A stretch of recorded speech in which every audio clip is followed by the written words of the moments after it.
el cambio en Cuba es inevitable porque la vida es continuo cambio y transformación, es normal.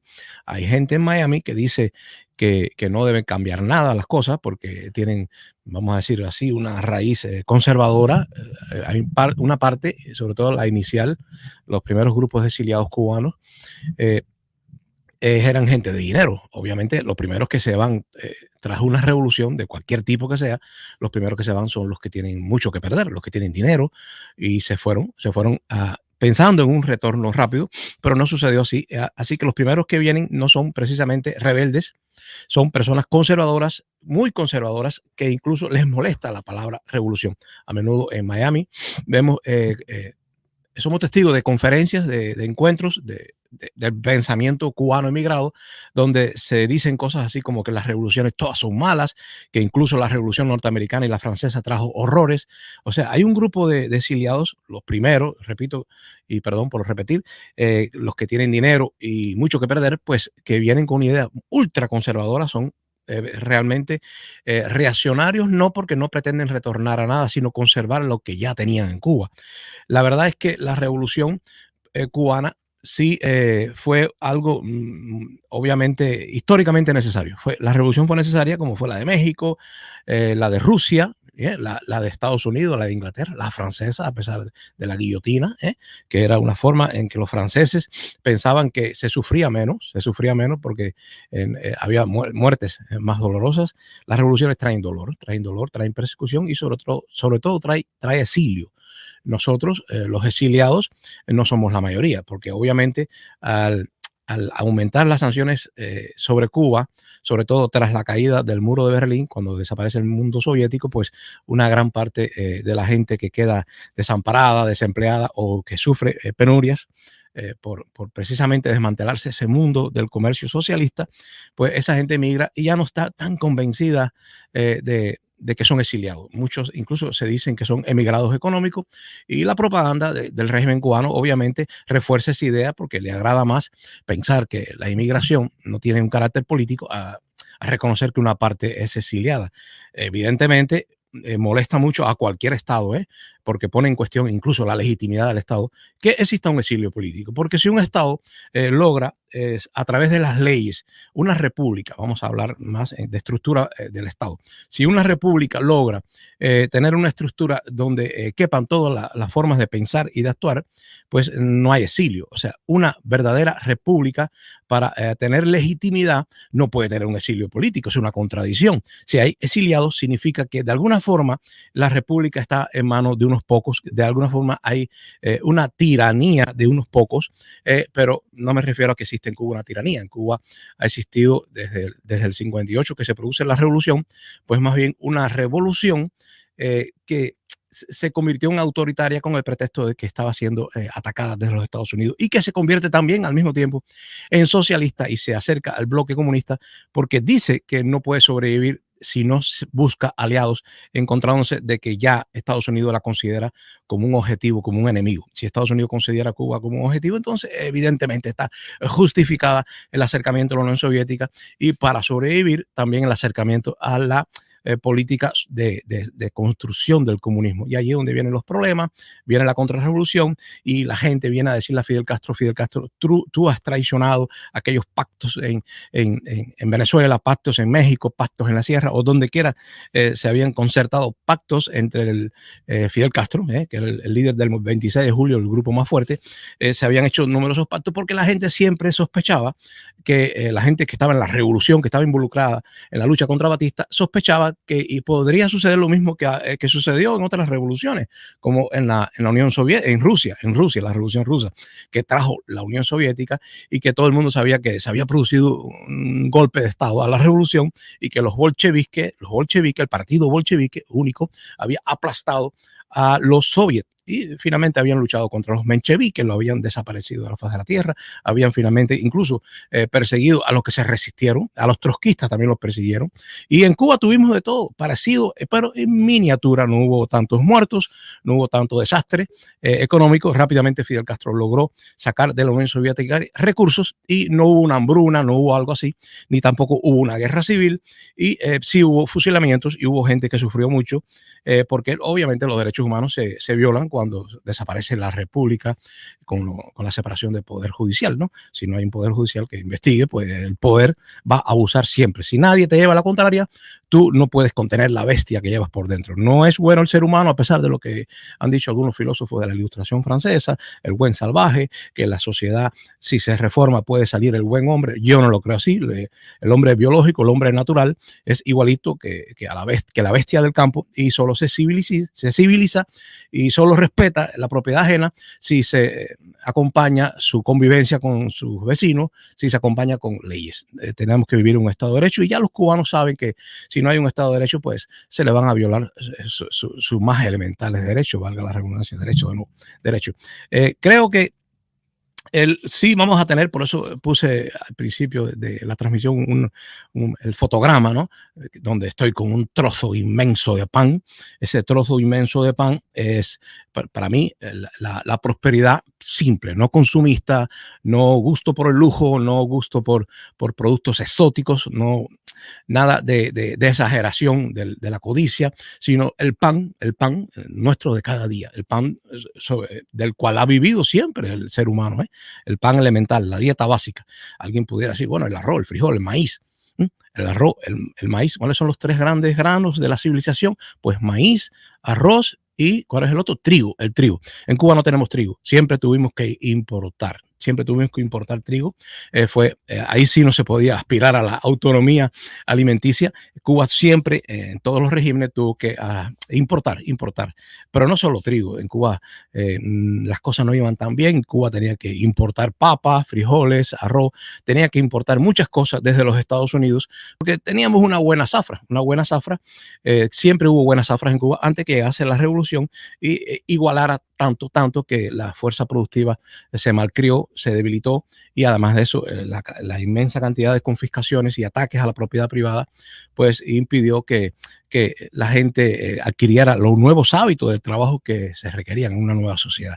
Y yo recuerdo un tío de mi esposa Graciela, que en los años 70, me recuerdo la historia, ¿no? Porque no la viví, pero me lo contaba mi esposa, que su esposa, que no trabajaba, la esposa de su tío, o sea, su tía política, como se dice en Cuba, se dedicó un tiempo a hacer pirulí, a hacer en su casa, vender duro frío, a vender granizado, y el granizado pues lo hacía raspando hielo que compraba a una empresa estatal en Camagüey, que vendía hielos, trozos inmensos de hielo para la gente que no tenía manera de refrigerar sus alimentos o que quería enfriar cerveza por una boda. Le vendían unos enormes bloques de hielo, y él con un aparato que hizo mecánico, ¿no? de raspar, pues raspaba el hielo, lo mezclaba con jugos naturales de fruta, lo vendía en su casa, y un día llegó la policía y le robó todo lo que él había construido con sus propias manos para tener un mínimo de autosuficiencia. Eso quiere decir, y es un reflejo de lo que al fundamentalismo económico que se llevó en Cuba, con esa economía de dirección militar prácticamente totalitaria,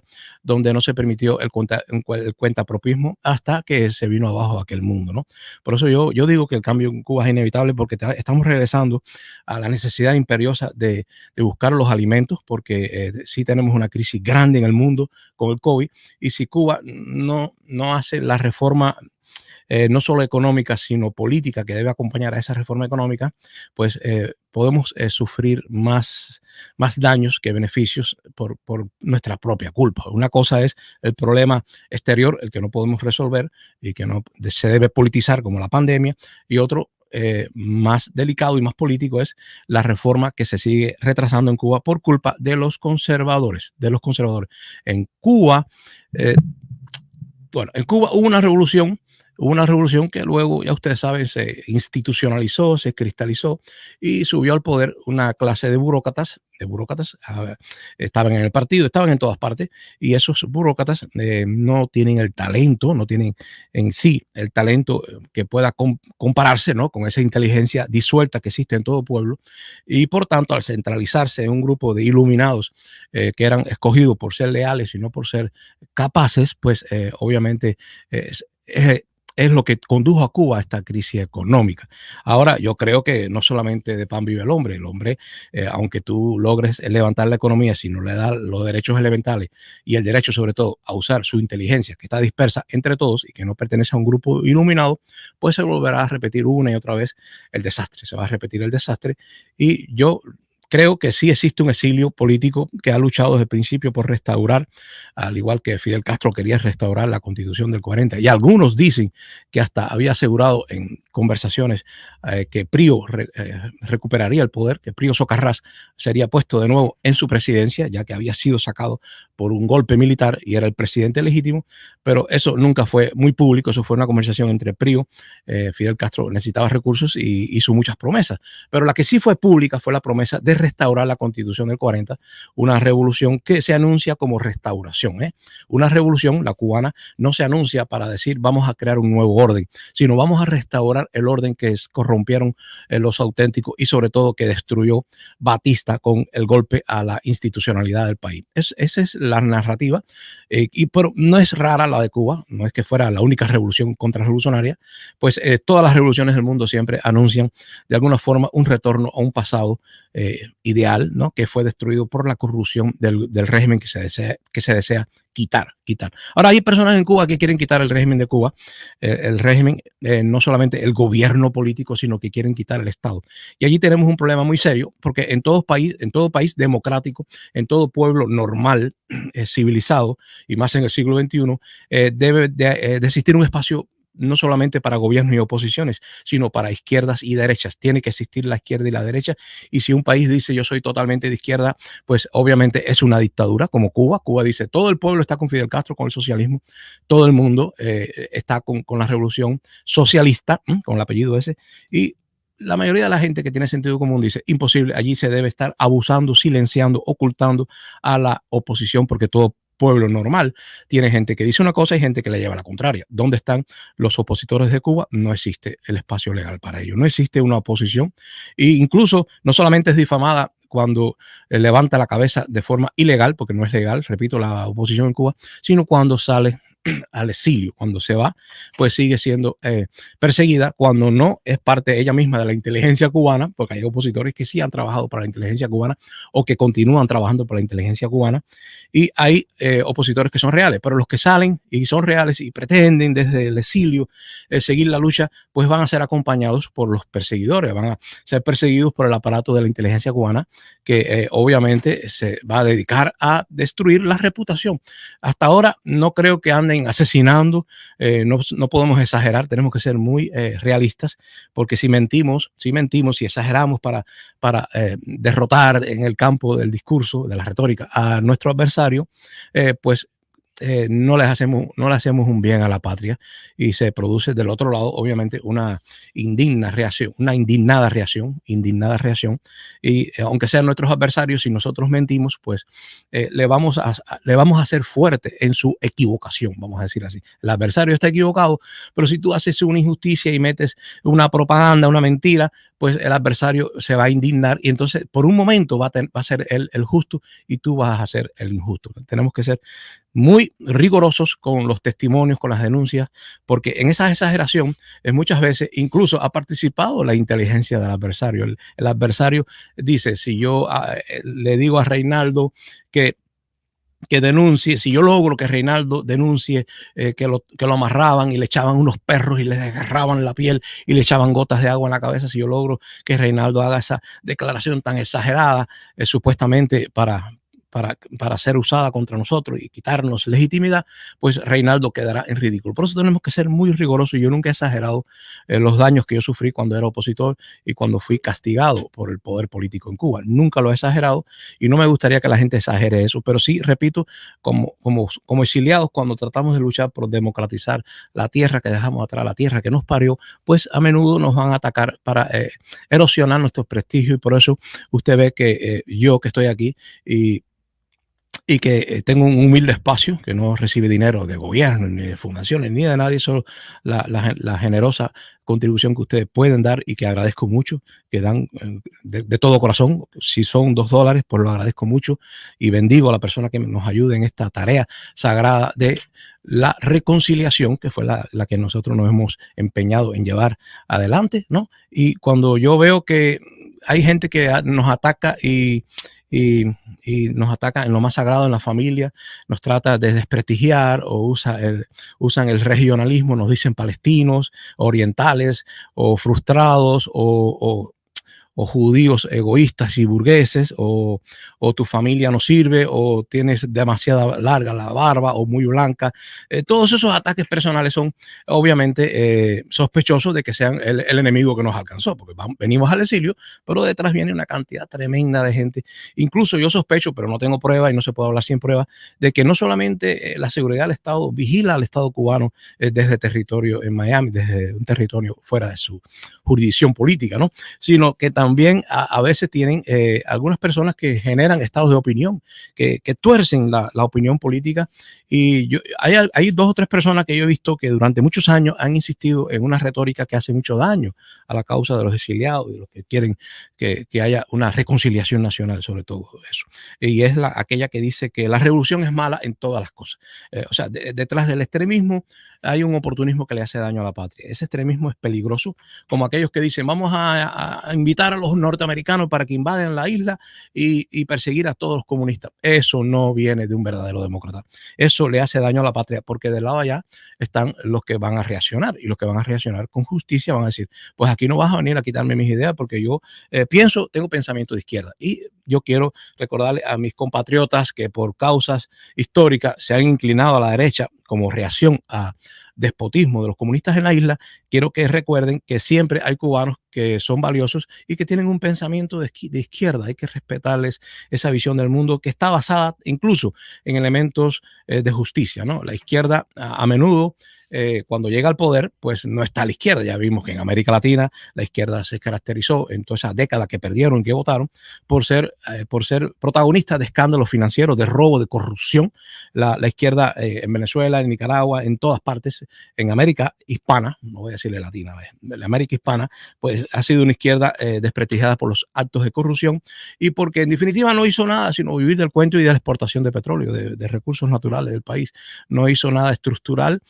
Usó la misma estructura neoliberal del capitalismo, de la sociedad del mercado, y no hizo transformaciones profundas porque lo que querían era tomar el dinero público. Eso fue lo que hizo la izquierda. Incluso durante los mandatos de la izquierda en Latinoamérica hubo una enorme cantidad de campesinos que perdieron sus tierras. O sea, la izquierda latinoamericana trabajó a favor de las multinacionales, de los grandes negocios agroindustriales, industria de la agricultura, y ha desplazado a campesinos libres. O sea, no ha sido una izquierda ni siquiera solidaria con los campesinos pobres, ni tampoco con los líderes indígenas, que muchos murieron bajo vamos a decir, el mantra de poder que tuvo esa izquierda que despilfarró 10 años perdidos, y ahora está la derecha obviamente buscando sus espacios. En América Latina hay muchos problemas pendientes, pero los de Cuba son de otro tipo. En Cuba sí tuvimos una izquierda que transformó el Estado. Y yo digo una cosa, la revolución que fue justa y necesaria porque no podíamos quedarnos con Batista ni con la Constitución aplastada, ¿no?, bajo las botas de los militares.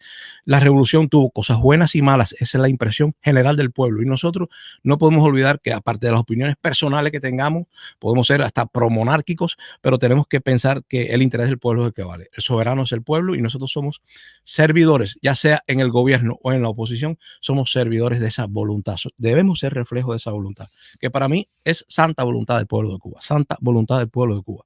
Para mí, Dios y el pueblo, Dios y el pueblo.